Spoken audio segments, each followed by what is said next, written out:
Hondo, Galactic Legend or Galactic Failure?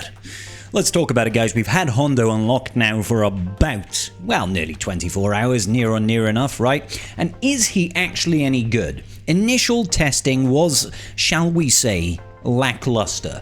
And since then, more testing has proven that he's still pretty lackluster. But not completely useless.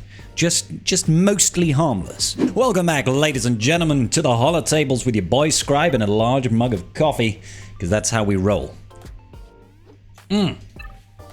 So, thank you everybody for joining the stream yesterday for the grand unveiling and unlock of Pirate King Hondo Ohnaka. What have we found? We have found that this guy has got a really fun Galactic Legend journey. It is basically memeing on all of our other legendary journey events, making Hondo the one true king and star of the show. It was a lot of fun. I do wish that they had more scenarios and fewer repeats so that we can enjoy everything fresh once time through, but I guess there's only so much production time that you can have when it comes to creating these events. That being said, what can I say the good and the bad about Hondo? The good stuff, he's got a really cool model. It's a lot of fun. He's got an interesting kit. The bad stuff is really around, in the current meta, I feel like that there is so much bulk and sustain and damage output in the game that Hondo does not have a commensurate way of ramping enough damage to kill things before they just run him over. The fact that he has nothing to really quickly ramp mastery for his team, this first special, loot first, ask later, it raises 10 mastery stacking until the end of the encounter, and I understand why CG did it this way. They said that he is an evasion mastery character, we don't want to raise his mastery too quickly, otherwise you'll never hit him, and due to his ult being an AoE revive, he will just out-sustain everybody. The problem I have with that is it means we do not raise the damage of the team very quickly, right? It's quite a slow burn, you know? Like, having an extra 10 mastery doesn't give you that much additional offense. When you think about Slacker doing one swipe when he's got, like, 500 siphon, that one swipe will give him thousands upon thousands of offense, and over here we are getting maybe 100 additional offense. That's the sort of comparison that we're working with. Now, granted, that's a single character, this is an AoE, yada yada yada. What I would like CG to change on this is maybe just say, all pirate allies gain 10% mastery, and Hondo gains 10 flat. You know, just make it so that his mastery gains are slower, and the rest of the teams have a little bit quicker. That might potentially help a little bit more. Now, the other thing that I will say is that his ultimate, and this one feels just a little bit odd to me, and everything I say here today, let's take it with the largest grain of salt. We've only had very limited testing so far. We're going to learn how to use this guy. We're going to find new ways to use him. We're going to find the ideal modding setup for him. All that good business. Eventually we will get there, yeah?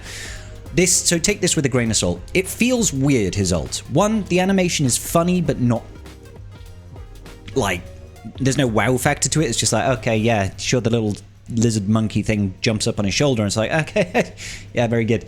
You know, there's nothing, no wow factor, right? But secondly, it feels like this ultimate, if you are in a strong position, doesn't do anything for you. It's an AoE revived with 100% health, and it is a TM strip from the enemy, doubled for Jedi and Sith. Now that's kind of cool, except the only Jedi you're ever going to be facing is going to be Jedi Master Kenobi, and he cannot have his turn meter stripped, so it doesn't really matter. Because you're very rarely ever going to see JML on defense, and certainly not going to fight him with PK Hondo.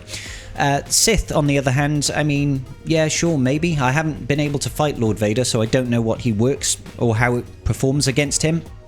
And then, of course, you've got this tenuous agreement and favorable terms, right? So you're giving the enemy some additional speed, which seems really weird. It's kind of counterintuitive to the rest of the kit, which is all around turn meter control.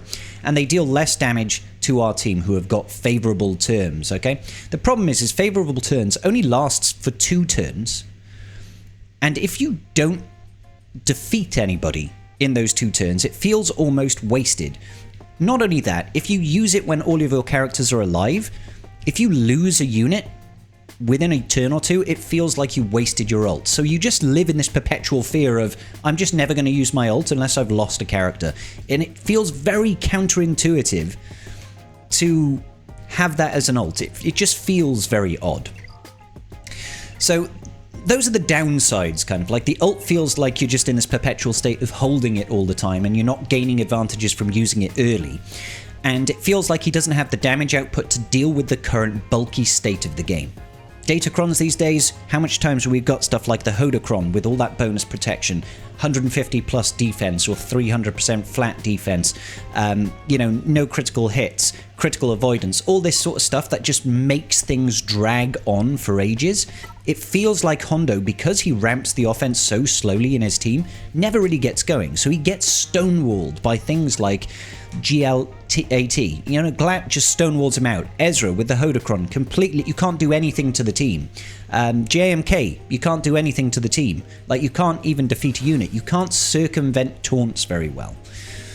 However, the one team that I found you can do quite well is Leia. That's literally the only toon that I find that we can actually defeat with any level of sort of reliability. There we go, is Galactic Legend Leia. And I can show you this, and the funny thing is I actually think that Vayne and Quiggold don't bring anything to the team.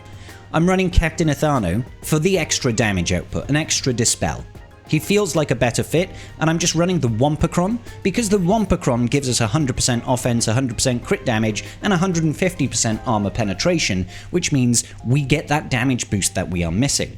And I feel like the only way we can effectively deal with some of these teams is to literally kill them before they can do anything. So, also the AI on defense is apparently awful. I haven't got anybody in my shard running PK Hondo, so I can't test any of that. So over here, how would I do this counter? I would start off with the second special, Charismatic Captain. This is essentially going to cause a double mass assist and basically give everybody on our turn a free turn. They get 75% turn meter, which of course, again, doesn't work versus JMK. So we more or less instantly kill Captain Drogon, which is absolutely great. And then we take him out. Boom.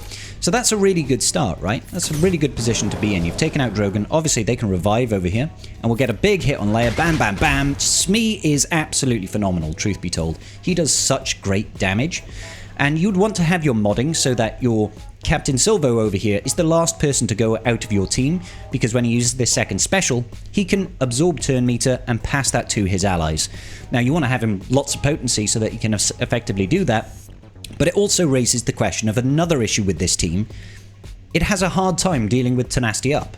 There's no real way to dispel Tenacity Up or dispel taunts very effectively or frequently, and because you rely on debuffs and turn meter control, it becomes an issue. So we sapped it, we got a lot of extra turns, absolutely great. I'm going to save that first special, that's the one that gives us mastery, because I don't feel like we should be dispelling just yet. And we're going to go all in on Leia, but we're also not going to defeat her. Has Ethano got 5 stacks of profit? He does not, so I'm just going to basic.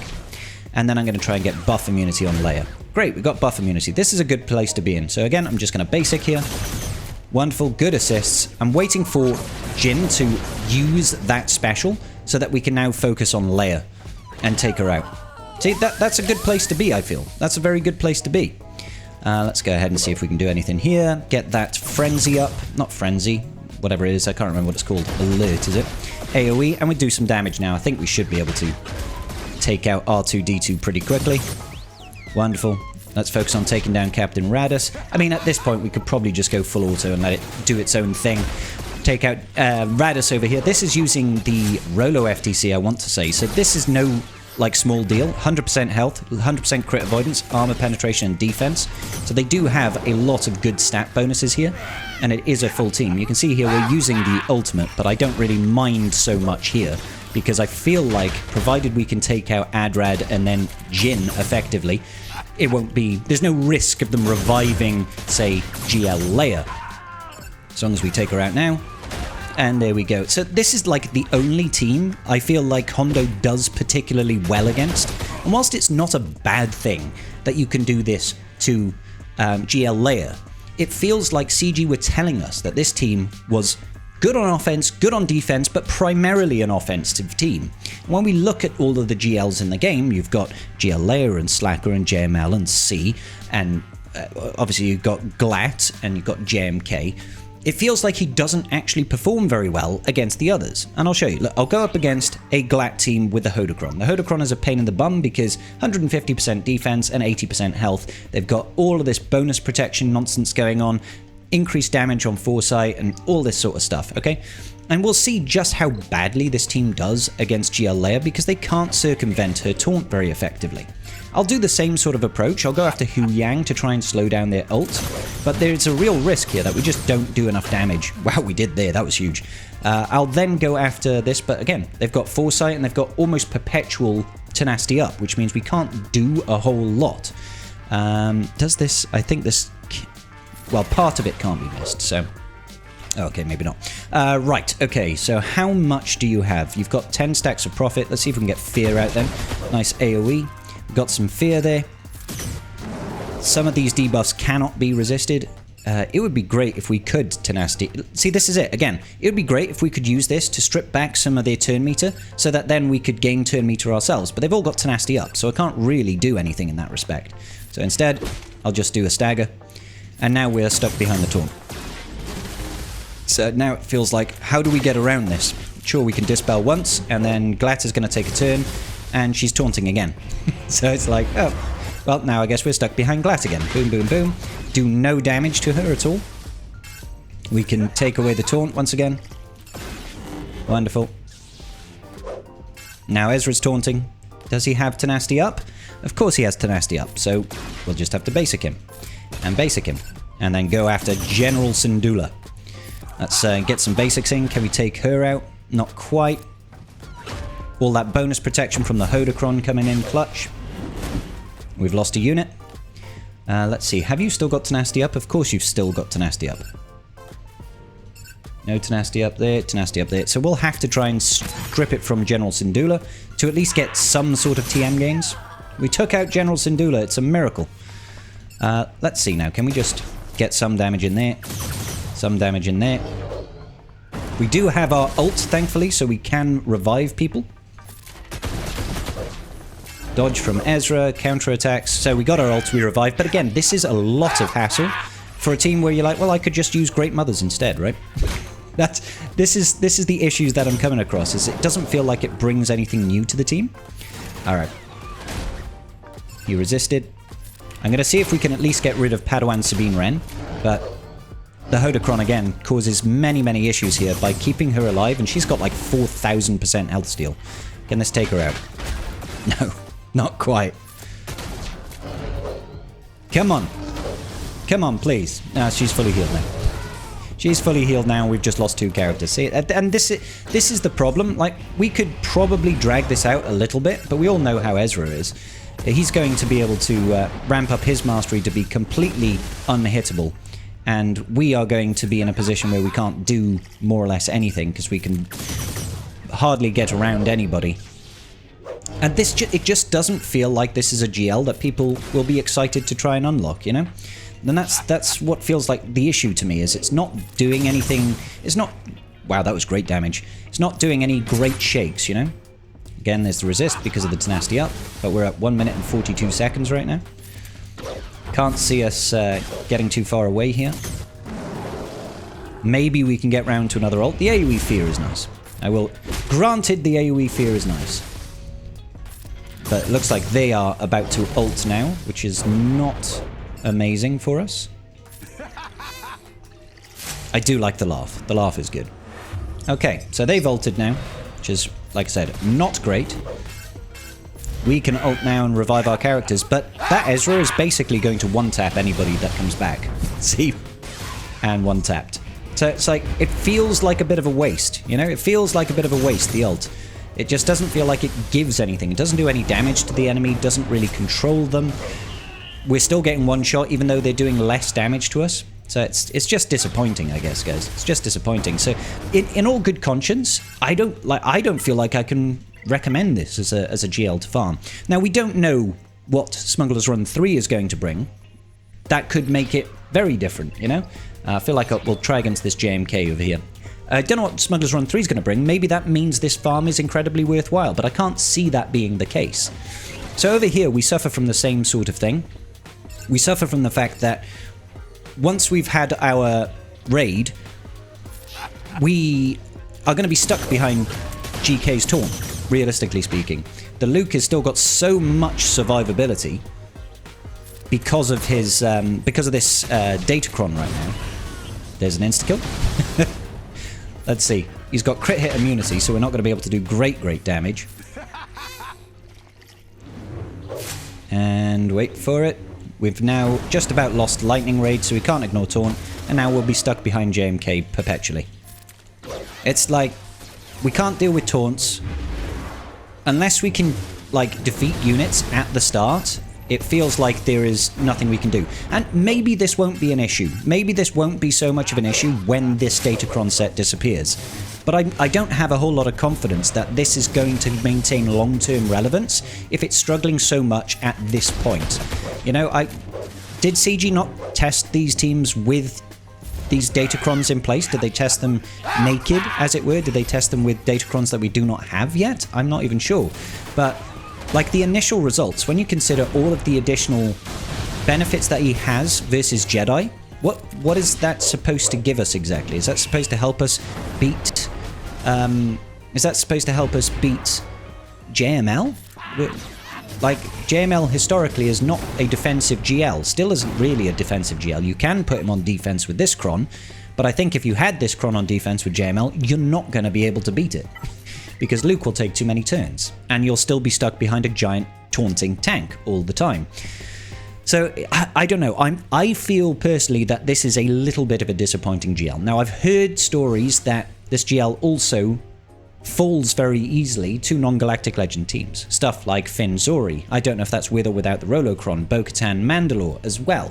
I wouldn't be too surprised if something like Great Mothers also beats it because of the revive prevention and the massive amounts of benefits you get from being able to immediately strip away all of the protection of a unit. So right now, if I was to say, should you farm Hondo, I would only say if you don't have anything else left to farm in terms of Galactic Legends. Now, like I said, that is with a giant pinch of salt, ladies and gentlemen. Giant pinch of salt, because we don't know what Smuggler's Run 3 brings. Maybe Smuggler's Run 3 will give us Relic 12 mats. You know, who knows? Maybe it'll be that worthwhile. But until we see that, I really do hope that CG takes a look at this and maybe does some minor adjustments. I mean minor adjustments. I'm not talking about, hey, let's bring in the Punishing One and completely upset the entire meta of the game. I'm talking about just a few things here or there to make it feel like it's a little bit more worthwhile. Like one thing, when it comes to the ult, when it comes to his... When it comes to Hondo's ult, there is a clause in here that I misread at first. This favourable terms clause. This is the buff that your team gets. 20% crit chance and offense, recover 10% protection at the start of this character's turn, gain a bonus turn and grant allied Pirate King Hondo Ohnaka 2 stacks of profit when defeating an enemy with tenuous agreement.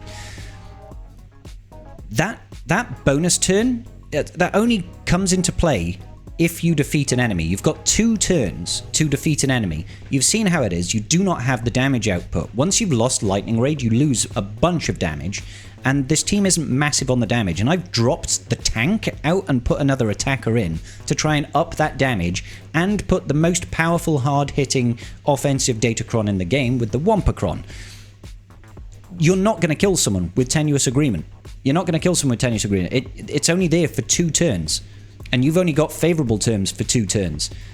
You either need to lock that favourable terms in, make it an undispellable buff, or you need to, or how about this? When favourable terms activates, you grant a bonus turn to your whole team. Just do that, so that it feels like you've got that extra oomph going. Because right now, the ult seems incredibly lackluster. It feels like it's an emergency button to save you. The problem is when it saves you, you can't do anything. It feels like you can't defeat anybody. The only matches I've won have been against Leia, because I've only been able to fight Leia, Glat, and JMK. It feels like if you're resulting to an ultimate to revive 3 or 4 of your members, you're not going to win even when they come back. So it's like it doesn't feel like it's like it's turning the tide at all. If you've already taken out a unit or 2 of theirs and they can't revive, then yeah, sure, that's okay. Also, what if you go up against Slacker and Slacker kills an enemy and there's no revives? It's like, what can you do then? Right? This just completely, like, this ultimate becomes almost useless. It's got no mastery benefits, no anything like that. If this gave a bonus turn to the whole team and said, you know, maybe for this bonus turn they deal 100% more damage or something, I don't know, maybe that's overkill, but I feel like it is a little bit lackluster at the moment. I'm not wanting Hondo to be some amazing, stall-out monster, but right now it feels like he's on par with GL Ahsoka Tano. And it doesn't feel that great. Because GL Ahsoka Tano doesn't feel like... She feels like, if I was to rank a GL, I would be like... GL Leia would be up on top, right? She's got, like, the most useful overall. And then it's probably JMK. And then you've got, like, Slacker in there somewhere. And then probably Jabber in there somewhere. Like... In terms of PvP viability, and Glat would be well down in the bottom half. Because it doesn't feel like she does anything and Ezra gets dragged over elsewhere. Whereas Hondo, he feels like on par, if not a little bit worse. And that's... Galactic Legends should be fun and powerful, and he doesn't really... He feels fun, but not fun to play as. And not powerful enough to warrant taking on offense, which is what they're touting him to be. So, granted, early days yet, guys. We've probably got some time. Just a little bit underwhelming right now, so maybe save your resources at the moment until we see what's coming next, and FCG does any balance fixing on him. I don't know. Let me know your thoughts in the comments section down below, and I will see you all in the very next video. Peace out, and may the Force be with you.